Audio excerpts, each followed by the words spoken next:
And we're back at State. We're ready to watch the Firehawks versus the Thunderbirds. Second time this has ever happened in Australian history. What do you reckon's our predictions, Adrian? It's going to be an interesting game to watch. Watching the Thunderbirds in their first game, it was a lot of sort of slow build-up play. So it'll be interesting to see how these Queensland teams play against each other. They obviously play a lot together. So interesting to see what they can kind of do, knowing how each other play and what they can try and take advantage of. I definitely think an interesting pattern that's been happening, at least in the last two games, is that the team that isn't as favoured is kind of keeping it quite close, close game at the very beginning, and it's kind of throwing the superior team. Like, for example, the last game that we watched, Vic versus Blue Tongues, I feel like it was a very close game very early on because the way that the Victorians were playing it, it really threw the Blue Tongues off for the majority of the game. I think the same thing happened against Bottles and Thunderbirds, so I think it'd be interesting to see if that plays out the same way. Firehawks have proven to be able to do it against Victoria, so let's see if they can replicate it against their A team. Alright, we're getting ready to start. This is game 4 of the Australian State Shield.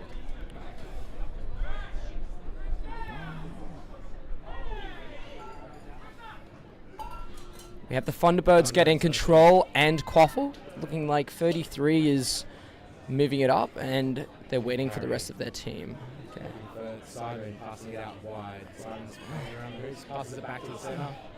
We've immediately seen goes over the top, but Simon collects it, puts it through the far. It's a quick goal from the Thunderbirds. I think it's quite clear that the Firehawks are kind of thrown in their confidence. We've seen them be more aggressive, especially against Victoria, but it's clear that, against this superior team, they're kind of in their heads a little bit. Let's see if they can pull themselves out of this funk. Firehawks with the off now. We're seeing a trade early on, and Xavier is going for... Bounces off a bit, collects it, looking for an option. We're seeing Simon Spann play keeper, which he doesn't usually do. Let's see if it's going to work in his favour. He's already gotten the first goal, so it's definitely going to change up the way the Thunderbirds play, probably in a better way. But 46 is keeping it cool. Well played from him. Good possession. Wallace turn, passing it off. Back behind us. Unfortunately, picked up by Simon Spann. Slowing it down a little bit, waiting for his team to get into position. Was really sure that Simon Spann was going to rush the Firehawks there. Wouldn't have been the worst idea, but he no. did in the first game, and I think they weren't quite ready for it. I think they were getting a little bit complacent, wanting to try and rush in, get a score on the board, but unfortunately didn't quite pay off. New South Wales on top of that in the defense. Close for a shot. A little overconfident there, shooting through maybe 3 players. Didn't look like he was too pressured either. It's almost 2 minutes in, and it's 10-0. Let's see if the Firehawks can keep this close. Looks like they may have been thrown early in the game, but Thunderbirds might be getting a little overconfident. Shidman passes it out wide to Skinner. Keeps some space running around the back. We see the Firehawks maintaining control. Doesn't quite reach it though. Let's see if the Thunderbirds are going to go for control. Oh, the Firehawks might be battling it out midway. Oh, they've been able to get it back. Oh, Roos been able to get control back anyway. Thunderbirds are rushing in without Bludgers with them, even though they have control. Are they going to do a slow play? Oh. So does he get to it? Yes, he does. Taps it back into play. Well done. Good run. Who's that? Is that Lindley? That is Lindley. Passes it out. Collected by the Thunderbirds. They're keeping possession really well here. I definitely think they might. I agree. I think they are slightly complacent. They were doing subs. They were doing beater subs when they had control, and their team didn't have beaters with them. I think that was them getting a bit too ahead of themselves. It's still only 10-0. Don't think they should be playing it that confidently. And also, it looks like Simon Spann was running around in fucking like sweatpants or something like that. So apparently, it just got real. Alright, Thunderbirds still with possession. Passing out top.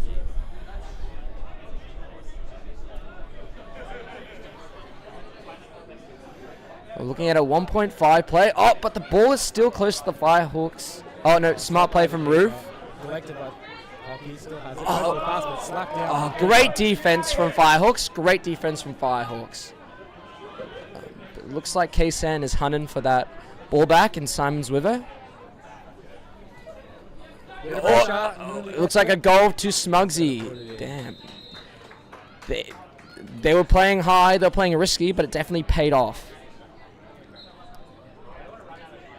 Maybe they're not being complacent. Maybe they're just feeling out the opposition, I think. Yeah.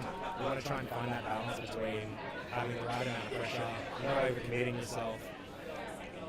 But I definitely think the Firehawks have it in them to really take this. Like 46 has been proven to be quite an efficient ball-carrying leader, and the control has been going both ways, so it could go either way. They've just lost. They need to get that ball back. No, that. Bit of a fight for possession here. Right. Waiting for the beaters to come Xavier's in, behind. free up some people. Right. And it looks like it's going to be the Thunderbirds ball. Oh, and they've gotten control back. Well played from Firehawks. And they've not only gotten control back, but they might be able to take it off, take their Thunderbirds as one bludger. Oh, no, they're playing it safe. Well played from the Firehawks' defense and beaters. Well played.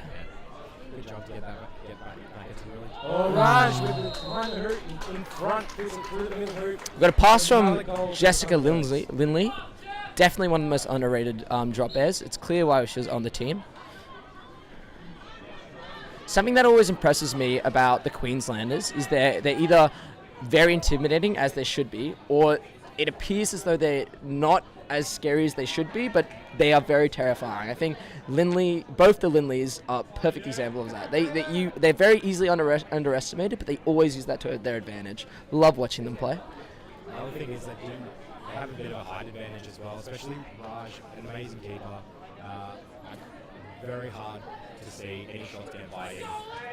I feel like the way Raj plays is very different to the way that the typical Queenslander would. So let's see if it's counterintuitive or it brings like some depth that I feel like the Queenslanders might need. Oh, Peake's going for the ball. Oh, cool. Great pass off from Peake. Good pass off from Peake. I definitely feel like the Queenslanders passing players improved last time I've seen them. It's really great to see. From both teams. It's often underestimated. I think a lot of passing around, getting that open space, and then getting that sneaky shot on the hoops is really good strategy. One that I'm not super sure I've seen Queensland employed, so it's great to see them pick that up. I definitely think they're a stronger team than they were last year. Firehawks looking for a bit of support, trying to find. It gets wrapped up. Pops it out. God, I'm telling you, there's a quiet MVP on point right now. Looking for another shot at the hoops. It's 6 minutes in, and the Thunderbirds are out of range. Good passing play to 49. Sorry if I got that wrong. Raj with his signature block. He's picked it up. And it's the keeper's ball. So when the keeper has the ball in their own hoop zone, they are immune from being beaten and tackled until they get out of the zone. Looks. Halfway point now. I was about to.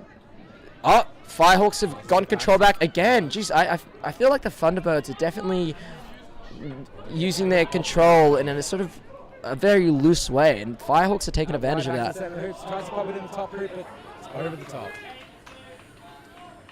And there's a Firehawks ball. Still under high pressure though.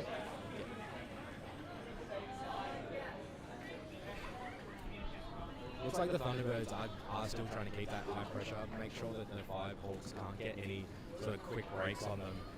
Although the Thunderbirds do have a great ability of setting up their defense, it looks like they're really wanting to keep the Firehawks back in their own zone so that they could have plenty of time to get back onto the defense. Looks like the beaters with control are pressing from both sides. I'm very interested to see how this plays out for them. They've created a trade there with the beaters. Oh, but Peake looks like he's done some hunting, gotten that ball back. Let's see if he can get a quick goal off it. He's being supported. Great defense from Firehawks. Great defense. Looks like they're going to expect a card. I've got to say, though, great hustle from their defense. It's a shame that they had to get to that point, but I definitely think the contact has been great today so far, especially near hoops. I think it's also one of the first times that we've started introducing the two-hand tackling here in Australia. I think a lot of people have been waiting for two-hand tackling. So it's great to see that everybody is getting on that and not forgetting that that's now the rule. Runs around, pops it through the outside for another goal for Thunderbirds.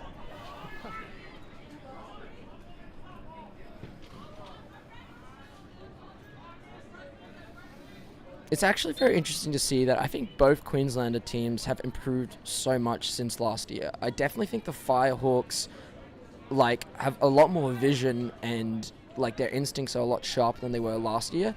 And I feel like the Thunderbirds are far more, I wouldn't say disciplined, but they really are less surprised than they were last year. It's great to see development in Queensland.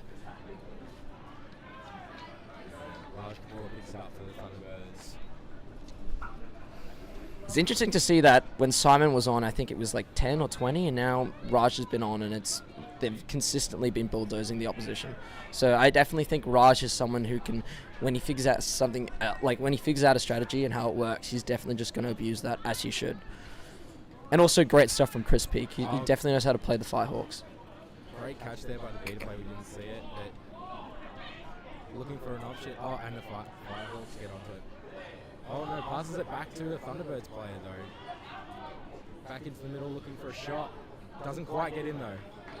Definitely, in terms of the beating play, I originally thought that the Thunderbirds were playing it quite loose and that the Firehawks were the ones that were getting control back quite easily. But it looks as though the way that they're beating is just distracting their beaters. I've yet to see the Firehawks beaters really help their defense. And as much as I think I like the scrap from the Firehawks D, I really think that they need support from their beaters. You do really want to play as together as a team. You can't be playing your own games. You can't be leaving the chaser game to the chasers or the beater play to the beaters. You need to be working as a cohesive unit and really sort of helping each other out in that. So it's one thing to come in and sort of have a battle with those beaters, but if it's not helping your chasers keep the score.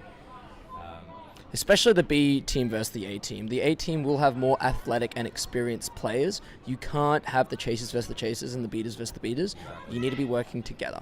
But I definitely think the Firehawks have it in. Let's hope and it's not too late, let's hope that they can fix this problem before it's snitched on pitch.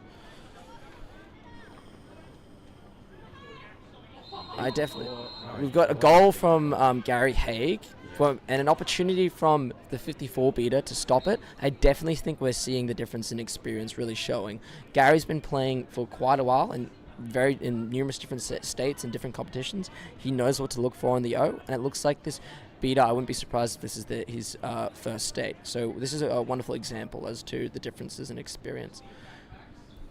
We're seeing a familiar keeper from Firehawks. Let's see how much he's changed from last year. He has the same number. Won't repeat it, but I think we all know what I'm talking about.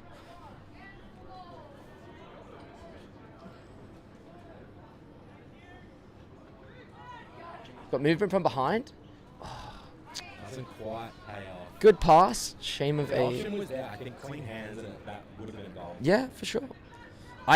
I keep saying it just because I believe it. I think the Firehawks have really improved from last year. It's great to see. I think their biggest opponent is really themselves. There doesn't quite pay off, but the beaters do get distracted. Ooh. Not only is he dismounted, but he dropped the ball.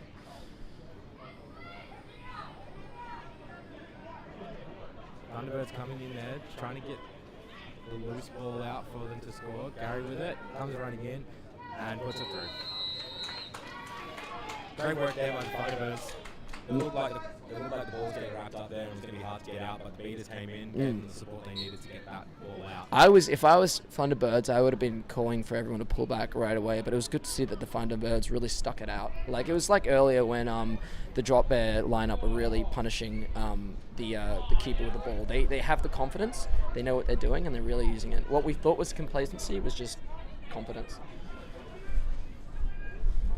70-0. What the Firehawks can do with this attack, they're coming up in against control of the dodgeballs. based on how the way this game has gone, and considering that you've played against the Firehawks, how do you think this bodes for the Victorian game against Queensland A? What are you expecting? I think it is going to be an interesting game. The two teams, we have obviously some very different play styles. At the moment, we're seeing a lot of sort of quick breaks with Thunderbirds now because the game is over and about. Yeah. But earlier, it was a very sort of slow play, feeling each other out in the sense of what's going to work, what's not going to work. So I think early on, it's going to be a very close game. Everyone's going to be sort of taking a little bit longer in the offense, trying to figure out what works and what not. Yeah.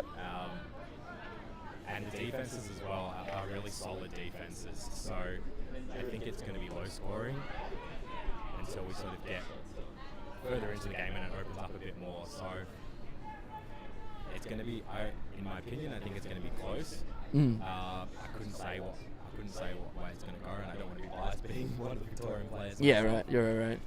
I think you're totally right. I think a lot of these games are like the first 2 minutes are like so important. Like definitely.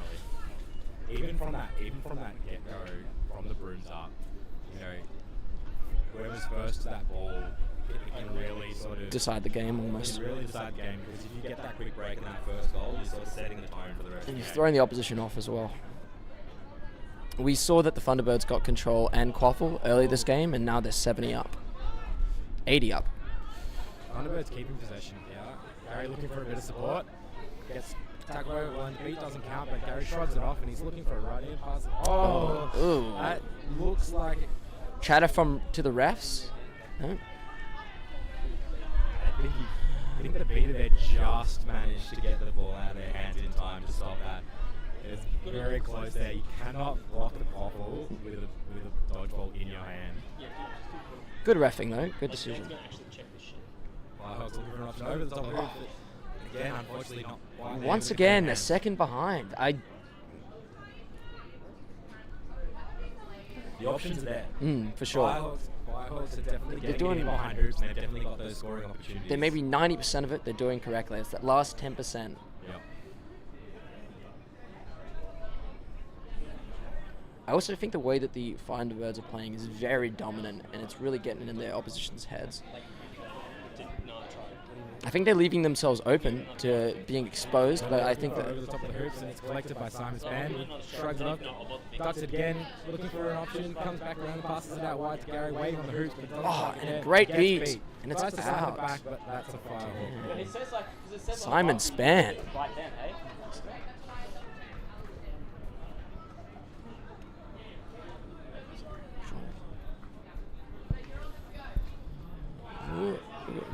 Xavier playing super aggressive up. Is he going to lose control? And it's chopped over the top, but Simon's right there, and he's got a completely open run. God, that's Xavier's goal right there. Well played from him. Let's see if that Firehawks can get regain. Oh no, they can't even get control back. Great beating from Xavier right there.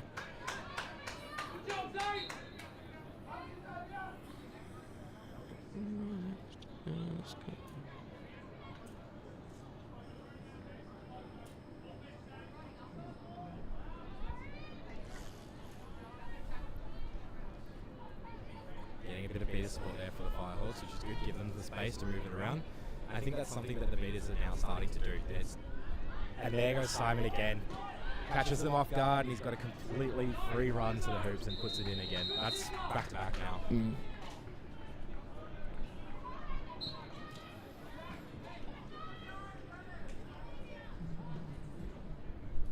I think that with the high pressure that the Thunderbirds are putting on the Firehawks now, they're really going to have to rely on their beaters to give them the space they need. Score is currently 100 to Queensland A, Thunderbirds to 0 Firebirds. So let's see if the Firebirds can get on the board today. They've come so close.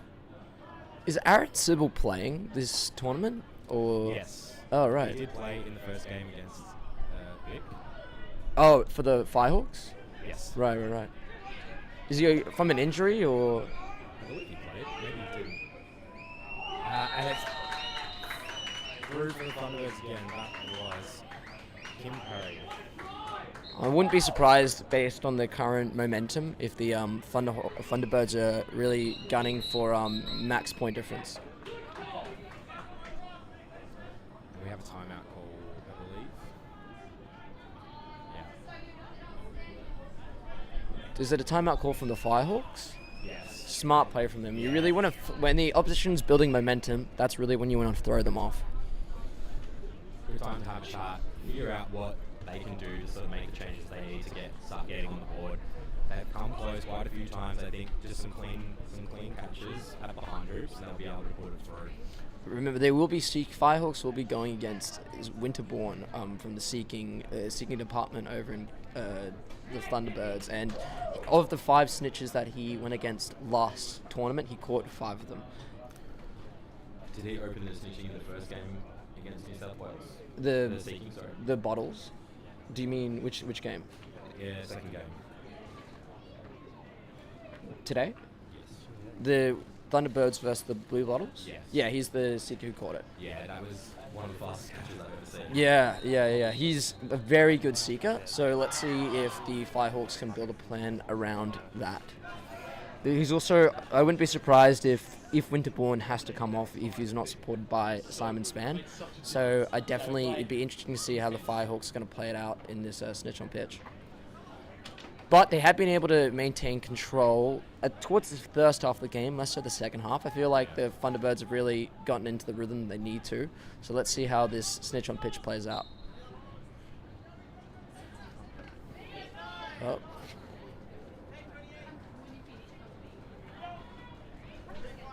High pressure by the Thunderbirds here. Let's see if the Firehawks can get around it. Bit of a rat tackle there, and Simon picks it up again. Goes for a shot from long range, but it's over the top.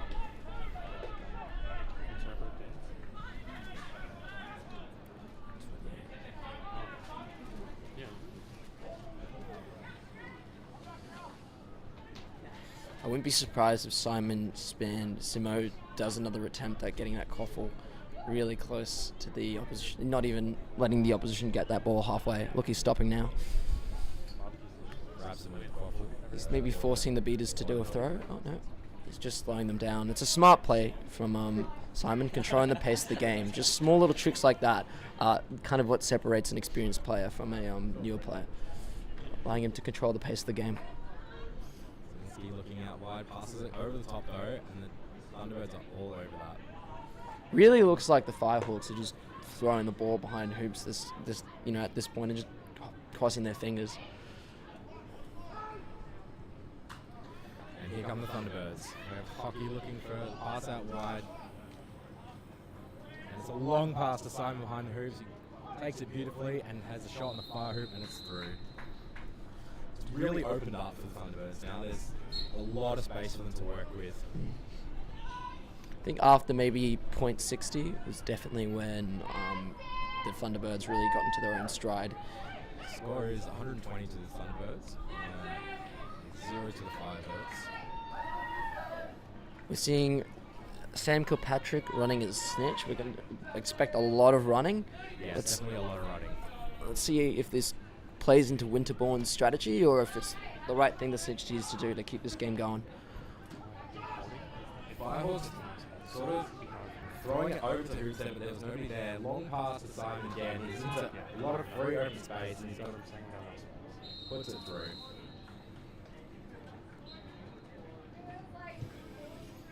Looks like Simo is really going for that highest goal scorer of the tournament. I mean, now's the time to do it on the Firehawks against his own B team. Firehawks may need to spread themselves out a little bit. They are going for longer passes, but I think they need to try and get into that open space. And she's beat, unfortunately. We've got Winterbourne going for Seeker. Kilpatrick's on his toes. Oh, but he's showing his back to the Seekers. Oh, he's confident in his own speed. Wembley passes it over the top. Simon takes it, thought about going for that middle hoop, but decided against it quite cleverly and then went for the outside hoop and scored. Oh, are we seeing an injury from Spann? Ooh, this could be controversial. Funny from jumping. Jump. Yeah. if Simon Span is out of this game, it'll be interesting to see how it affects both teams. Will the Hopefully not out for too long, because I think that's really going to affect the way Queensland will play, especially from watching this game. the highest goal scorer. Simon has scored the most goals, even half the score for the Thunderbirds in this game.